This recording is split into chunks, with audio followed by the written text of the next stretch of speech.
Hello, this is Unk, your hardcore gamer, Hi guys, I'm Lotus. I'm your casual couch potato gamer. and today we are going to be discussing Civilization 7, the game that just released today and is the latest in the Civilization franchise. There's only one Civilization game that comes out every 10 years. Exactly. So, of all the Civilization games, this is the seventh one. What's your favorite Civilization game and why?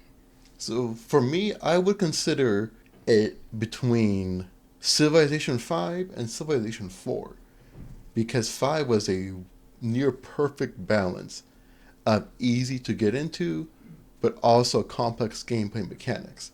While 4 had probably the best user interface of all the Civilization games, along with the mechanics and music. The first time, in fact, with Civilization 4, it was the first time a video game was actually nominated for a Grammy. So it's Oh, all for a great wow. game. For those of us like me that haven't played Civilization, can you explain exactly what the Civilization series is about? So with Civilization is what's in a genre called 4X. And so that's pretty much like a four-dimensional genre where you are controlling a character and a character performs certain functions. So Civilization games, they are basically a strategy game series where you are controlling a civilization and your goal is to get them through the eras to become a civilization that stands the test of time. Oh, interesting. So what is it that makes this game so well loved? What is it that makes everybody so obsessed with this game? Well, for a couple very central reasons.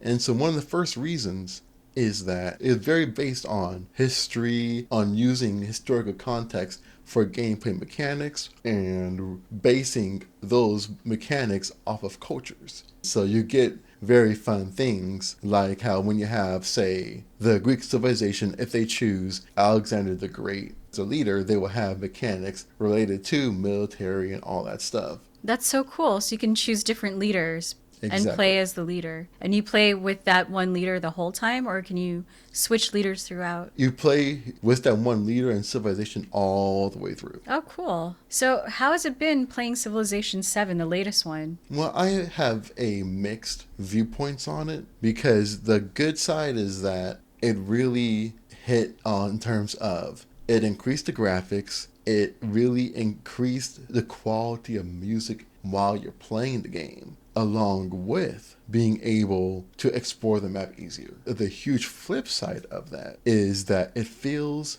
too easy. There just wasn't anything that really gave it the spirit of what makes civilization. It didn't feel like a civilization game. Interesting. I did see some gameplay of it, and I do love the maps. The way they rendered the maps with the 3D graphics, it looks so insane. It just visually, even the shaded areas on the map give it more depth, and I love the visual look of that. Just that alone like makes me want to play that game. I have been hearing that the interface for it is really confusing and it's hard to figure it out, and it's frustrating for most players, even players that have been playing it a long time. Oh, absolute. Because for a overall explanation of what's really wrong with the interface. So while you are playing the game, the way in which a city is building a unit or structure is not detailed. There isn't a easy way of finding out, hey, how many turns do I have left until this unit or structure is done? It doesn't tell you that. And similar things with, especially in the realm of, say, technology. It doesn't explain how many turns you have left for that technology you're trying to research. It doesn't let you plan out your technology. Because it was Civilization 5 and 6, you were able to plot out the trajectory of the technology you wanted to research, which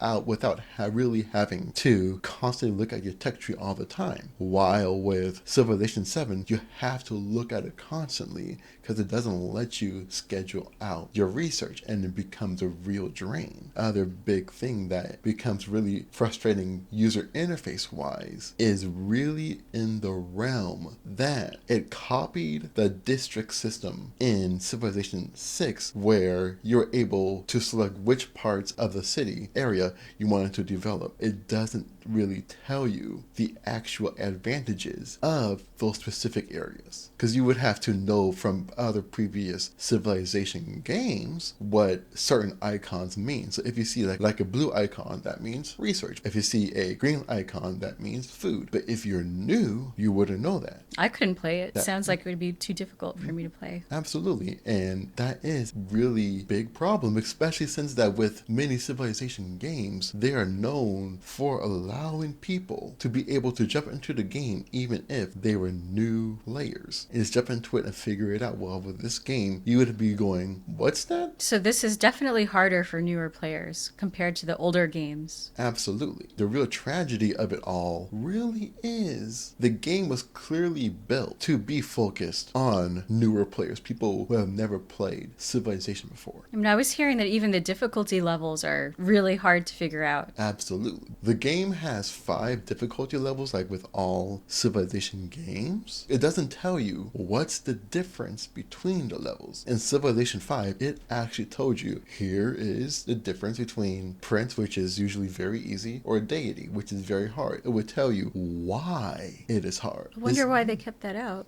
I have no idea. It is something that I is still trying to figure out what was the reasoning for why they took out these functions when their entire goal really was to make it easier for new players. Because if you don't tell the player how these difficulties impact the game experience, it just further decreases the overall experience itself. Mm-hmm.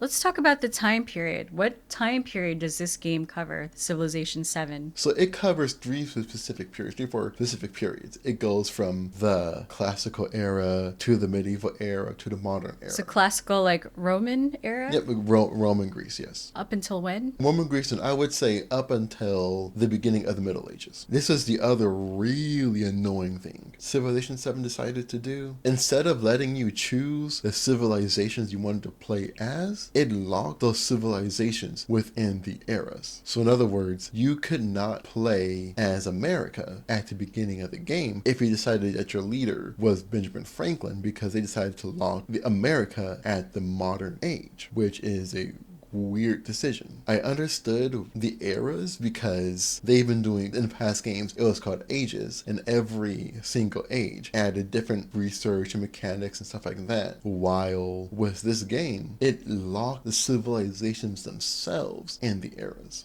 I don't get why they did that. So let's talk about the leaders. I know that there's a very important leader that was omitted from this one, and I know a lot of people are really upset about it. Oh yeah, so 2 fan favorite leaders that have been in almost every civilization from the beginning. He's pretty much the face of civilization. It is the man, the myth, the legend, the nuclear legend, Gandhi.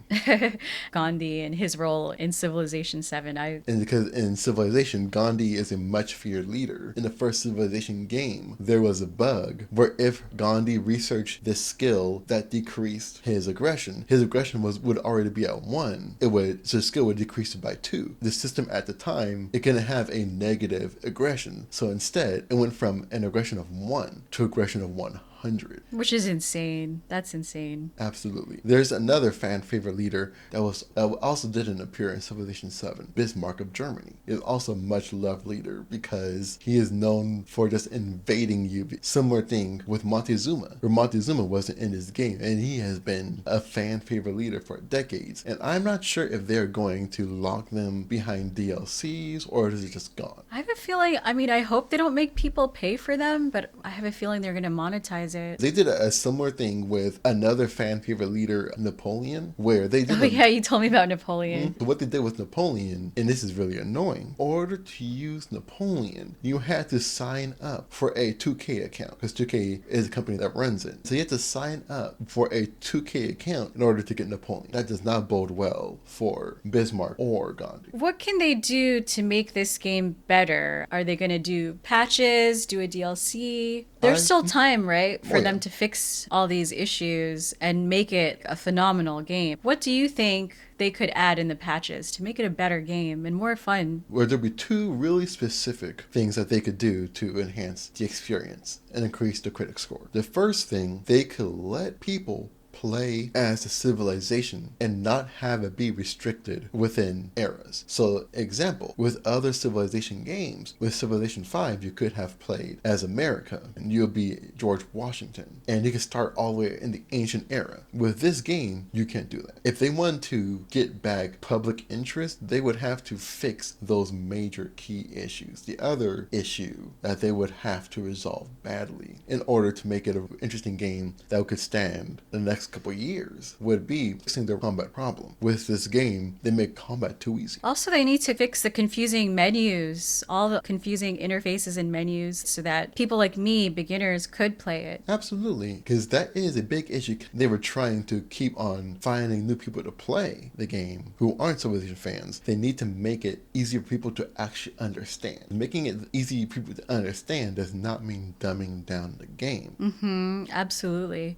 I love it and would love to play it just based on the maps alone. And I think that the sound design and the music is just phenomenal. I really do like the music. So yeah, I hope they can fix these issues, because it's daunting for someone like me looking at it, trying to navigate through their confusing menus and everything, just trying to play it as a first time player. I don't want to be sitting there trying to Google everything to try to figure out, okay, how do I do this? How do I get through this menu? Absolutely. Another thing that also made it is annoying was how they changed the way workers act. Because in other games, there's a unit called worker. They would be the ones who would create the farms, the roads, all that stuff. But they took Civilization 6's functions and they doubled down where workers simply don't exist. You would have to do all kinds of things just to make a farm. And that's bad design overall. There's no more to say about it. I would say that there is a lot of hope, because there have been many games that came out very poorly and that fixed themselves. And if they do fix these issues in future patches, we'll do another podcast and talk about what was fixed and how it's better. Absolutely. And so we both hope that these problems are fixed, so that way we can come back later on and go, wow.